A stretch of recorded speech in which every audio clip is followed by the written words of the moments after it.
My name is Justin Chukwuma Nwaneri. I am the curator of the National War Museum situated here in Umuahia.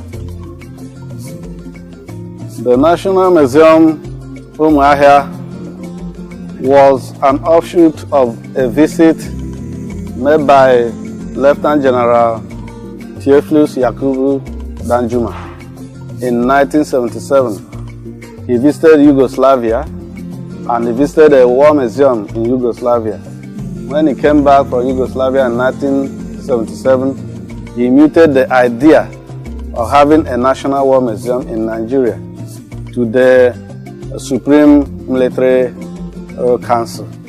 The Supreme Military Council thought it a very wise thing to do, and then they set up a committee known as National War Museum Committee, comprising of men from the army and then officials from the National Commission for Museums and Monuments. So they worked together to source for materials and gather information related to those materials and plan what is now known as National War Museum, Umuahia. It was first commissioned in 1985 by Lieutenant General Tunde Diabo, and today we have the National War Museum.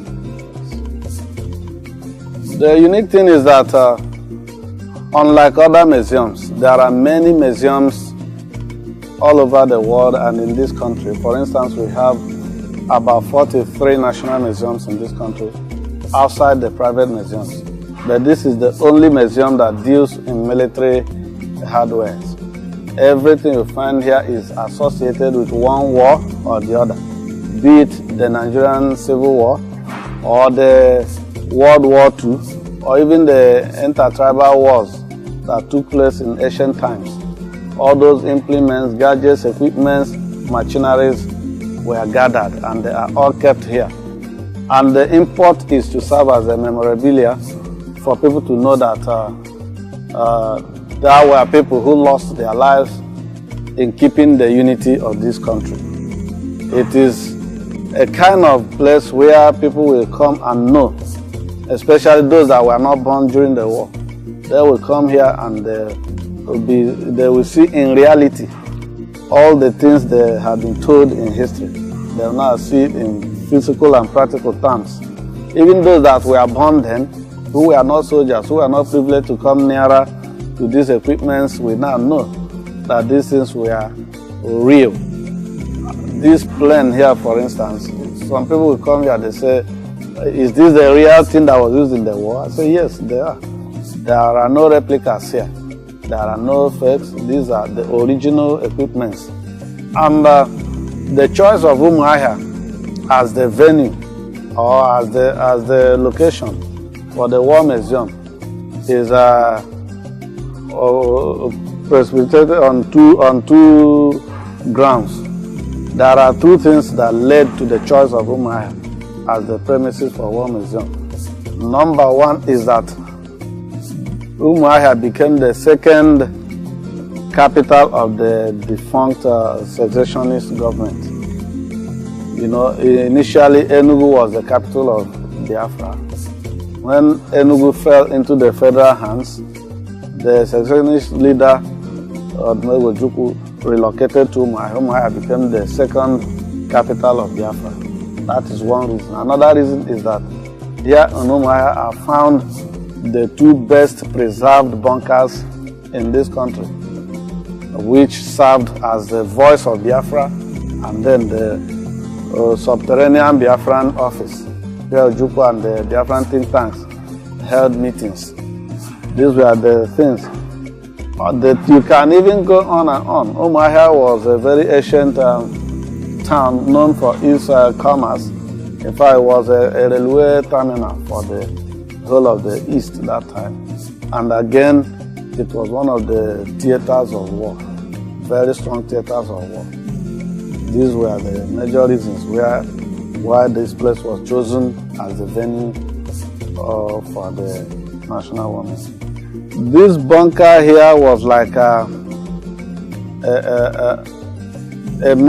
it's a very wonderful bunker. For instance, it was constructed in 90 days.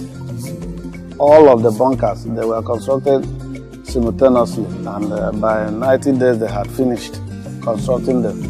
And the bunkers were some of the things that even extended the war. The one here, we call it Voice of Biafra. The Voice of Biafra housed the Voice of Biafra transmitter. That transmitter was used for external propaganda only, while the Radio Biafra transmitter was used for internal propaganda. This one that was used for external propaganda was at this underground bunker here. So it was being looked for by the federal troops. Everywhere in the country, nobody could locate it. They never knew it in an underground bunker. And at that time, there were no buildings here. Here was a very thick forest, thick bush. No buildings, nothing. The only thing you could see was just some blocks standing, not plastered, not painted. An onlooker would take it for maybe an abandoned foundation. But that was the bunker. That was entrance to the bunker. And that bunker was where the famous Okokondem stayed and propagated the war. The other bunker, which is in our annex at number 15 Opera Avenue, near the government house, is called Ojuku Bunker. That bunker is a very long one, at least it's over 200 meters. The bunker has offices, kitchen, toilet, store, a bathroom, and a conference room. It also has a small cell where prisoners of war were kept. That place is known as the subterranean office of the Biafran government. That was what they called it that time, but people now begin to call it Ojuku's bunker. It was in a premises donated by Umuahia, the former premier of the Eastern region. During the Civil War, he gave it to the Biafran government as his own contribution to the war. So these were the things that make this bunker unique. I don't think there's any place we can find bunkers like this in this country again. And more so, they were used in propagating the war. So as we are talking of keeping memorabilia of the war, the bunkers easily came to mind. That Saladin, according to the gunner in the Saladin called Sasa, in fact, he has told his story severally. It was that single Saladin that aided the Biafrans in sustaining the war to an extent, because they had no ammunition, they had no armaments. But with that Saladin, anywhere the war was fiercest, the Saladin would be redeployed to that area. And the gunner was a very young boy, about 17 years then, and was very fast and agile.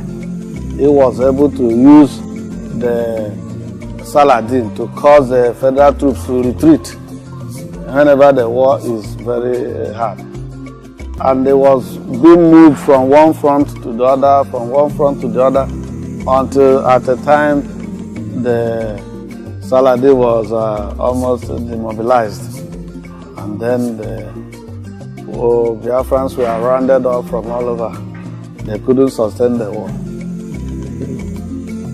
But the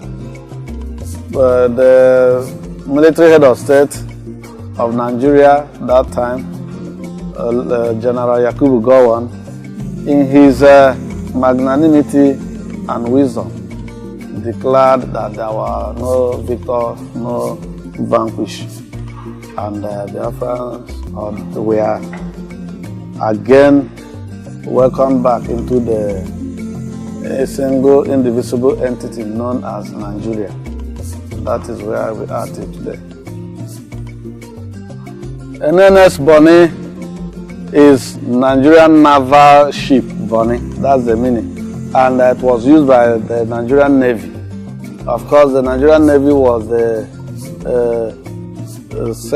third arm of the Nigerian Armed Forces. It was this NNS Bonnie that was used to withhold the riverine areas, like the Calabar axis, Port Harcourt axis, all the riverine areas. It was this NNS Bonnie that was used to at least ward off aggression in those riverine areas. These were planes that were used to bomb the enemy fort, and they were used by the Nigerian Air Force. But at that time, the Nigerian Air Force also was still at their formative stage. We hadn't very good pilots or flyers then. Some of these planes were still flown by mercenaries that time. It was mainly whites that were flying and bombing strategic places. These planes aided to stop the war. If it were not for these planes, maybe the war would have lasted a little longer. Because of the kind of attack, the launch, and the mass destruction that follows the bombings, at least they were able to halt the enemy attacks, the Biafran attacks. We have tanks here that were fabricated by the Biafran Research and Production Unit, known as RAP. Those tanks were fabricated from steel tanks that were on the streets. Some of them served as incinerators. So they cut them using local welders, weld them together, fabricate them and make them into armored tanks. The armored tanks are known by the code name Red Devil. We have them in types: Red Devil type 1, type 2, type 3, type 4, type 5, and then Red Devil type A, B, C, and D. And people imagine why the name Red Devil, and some are saying that maybe it is because of the devastating effects they had on enemy zone that made them call it Red Devil. But that was one of the ingenuity of the Nigerian people, especially when it comes to invention. Like it said, necessity is the mother of invention. During that civil war, they hadn't all the ammunition they needed, so they started fabricating.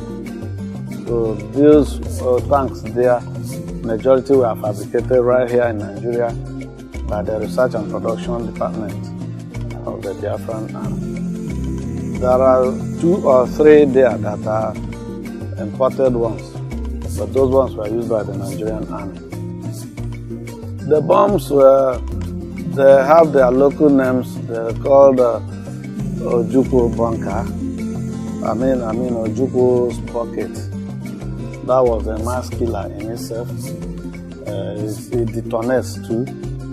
Connected to wire circuit, negative and positive. When the negative and positive meets, it explodes. And what the idea is to cause explosion and harm and damage. Inside it were pebbles, like metal cuttings, pebbles, broken bottles, and all that. Things that can wound. And those are the things that they fill into it, and they use it as a bomb. There are types of Ogbunigwe too, as it is called. Ogbunigwe is an Igbo name which simply means mass killer. And they have it, Ojukwu's bucket is an Ogbunigwe. And also the type of Ogbunigwe they use in launching mortars. They're just like a shelling, a launcher. They have that two types of that one too. There is a small gun, a shotgun too, they produce known as Igbo, and I'm sure you may have seen that one in the gallery. These were all the ingenuity of our people, the Nigerians, and I believe that if we keep faith and understudy these things, something good might come out of it. The war is bad, is negative, but sometimes it brings out a hidden knowledge, ingenuity in people. We know that it is the North and South Korea war that made them now developed nations.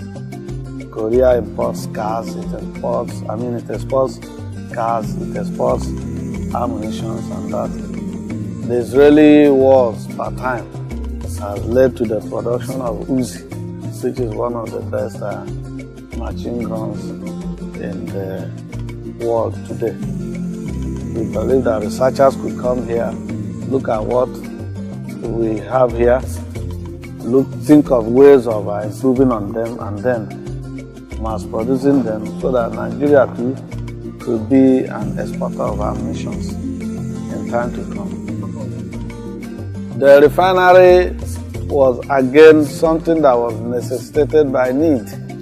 At a time when the Port Harcourt axis was cordoned off, there was no way they could get fuel to manage the few cars they had. The idea of getting crude from Owaza and then refining it by themselves came up. They had to get those big tanks. They call it Biafran cooking pot. Cooking pot in the sense that they put crude there. They also pour water inside and then they begin to boil. It gets to a boiling point, I think 1,000 degrees or above that the water will now come down and then the fuel will float. They will now scoop it using cup or small basin to scoop and use.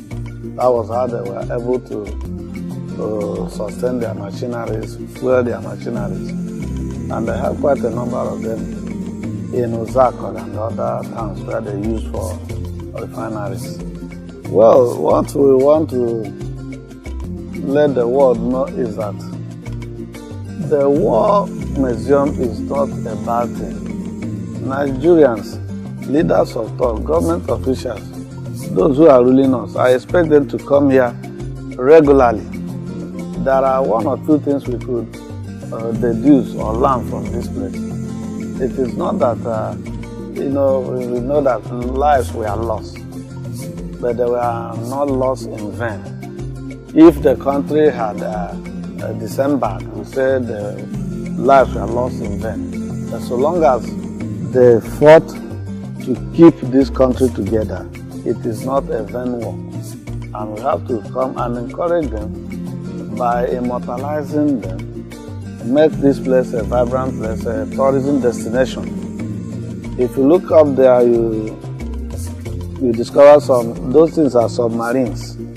They were locally, those assault boats that are being constructed in a way that they can submerge in the sea and come out. There were too many things, but where they stopped is still where we are till today. Nobody had taken over from there to see how to advance, like I said earlier. This place should be a research institution for not just military knowledge, even in architecture. The idea of having this bunker is still something that even most of our architects today can't even venture. They should come and learn. How was it done? What were the mechanisms and the ideology that is behind it? There are so many things people can come and learn here. Study some of the things, information and all. Go to the library, research, get useful information concerning how to move Nigeria